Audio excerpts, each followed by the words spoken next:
ठीक है। So firstly अभी देखो, अज्यूम करते हैं कि कोई एक सैलरीड इंडिविजुअल है जो अभी एक कंपनी में जॉब कर रहा है। क्या राइट है एक एम्प्लॉय को, जो इंडियन लेबर लॉ है उसके अंदर क्या क्या उसको राइट्स है और क्या क्या उसको पता होना चाहिए if he is working under an employer?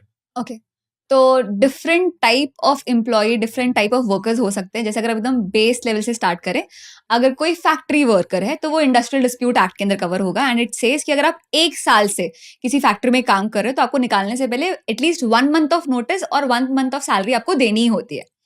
दूसरा, अगर समझो कि आप कोई प्राइवेट कंपनी में शॉप्स या मॉल्स में काम कर रहे हो तो आप शॉप्स एंड एस्टैब्लिशमेंट एक्ट के अंदर कवर करोगे, विच सेज कि अगर आप 3 महीने से काम कर रहे हो तो आपको 1 मंथ की नोटिस या फिर उतना इक्विवेलेंट पे करना होगा।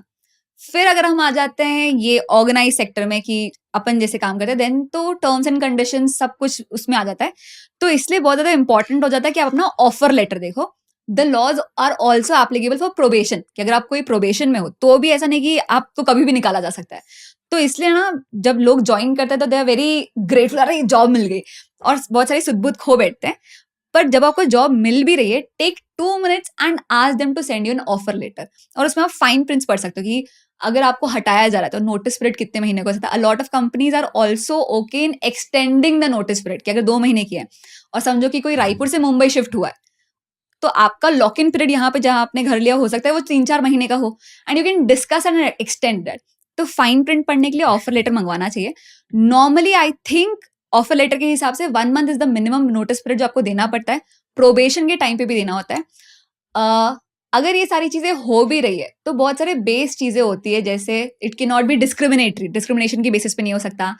सेकेंड एंड मोस्ट इंपॉर्टेंट, आप पर्सनल क्वेश्चंस नहीं पूछ सकते। जैसे आप बहुत बार देखा गया है biasness, specially while employing women of a certain age, कि अगर आप 32-35 के ऊपर हो तो ये सोच लिया जाता है कि that they must be planning for their pregnancy, तो उनको एम्प्लॉय नहीं किया जाता है। बिकॉज मेटर्निटी बेनिफिट एक्ट अगर 10 लोगों की भी कंपनी हो तो उन पे अप्लाई होता है, प्राइवेट पे अप्लाई होता है, पब्लिक सब पे अप्लाई होता है।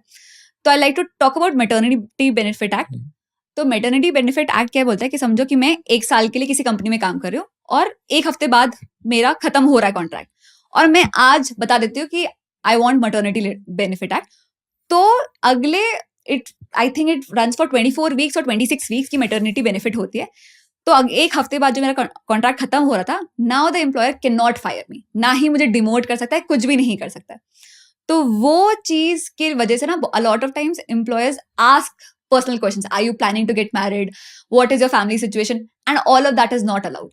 अब ये नहीं हो सकता कि आप इंटरव्यू दे रहे हैं एंड आप अपने राइट्स का झंडा गाड़ रहे हैं, बट इसलिए राइट्स इवोक करने से पहले आपको नेगोशिएशन एंड डी एस्केलेशन आना चाहिए। नॉट एवरीथिंग की आई सी यू इन कोर्ट बोलना बहुत आसान है, but it hampers you a lot of times.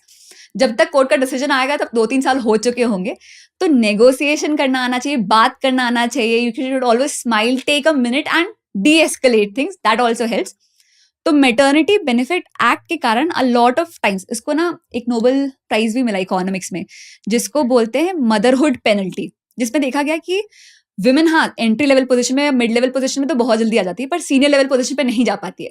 Because जब वो इस एज में आती है तो या तो जब वो वापस आती है तो उन्हें डिमोट कर दिया जाता है, या फिर उनको प्रोजेक्ट्स में नहीं इन्वॉल्व किया जाता, बिकॉज दे नो कि 2-3 साल तक उनका थोड़ा सा कॉम्प्रोमाइज रहेगा, नर्सिंग ब्रेक्स वगैरह रहेंगे। तो इंडिया का जो मेटर्निटी बेनिफिट एक्ट है, आई थिंक इट केम इन 1946, नहीं 1986, और very early it came, and it guarantees all of that. और प्राइवेट कंपनीज है तो अगर 10 लोगों की कंपनी है तो भी उसमें लगता है। एंड इट से बहुत क्लियर है, अगर आपका एक या 2 बच्चे हो रहे हैं तो आपको 24 हफ्तों की या फिर 26 हफ्तों की मेटर्निटी बेनिफिट मिलती है। तीसरा बच्चा हो तो 12 हफ्तों की मिलती है। And it also applies to adoption and surrogacy के केस में, अगर आपका मिसकैरेज हो गया तो भी आपको मिलता है। तो all of that is also available. इसके अलावा पॉश के बारे में सबको पता होना चाहिए। Now both of these things ना ये थोड़े जेंडर न्यूट्रल नहीं है। जैसे मेटर्निटी बेनिफिट, पैटर्निटी बेनिफिट मिलता है कि नहीं मुझे नहीं पता, बाहर की कंपनीज में डेफिनेटली मिलता है। इंडिया में कितनी कंपनीज देती हैं डिस्क्रिशनरी, इट्स नॉट मैंडेटरी कि वो दे उनको। If you learned something new from this video, do share it with your friends and subscribe to this channel so that we can bring you the best content possible. Also, if you want to watch this entire episode, click on the link in the description box and you can go to Kushal Lodha YouTube channel and watch the entire podcast episode. Thank you so much for watching this and have an amazing day.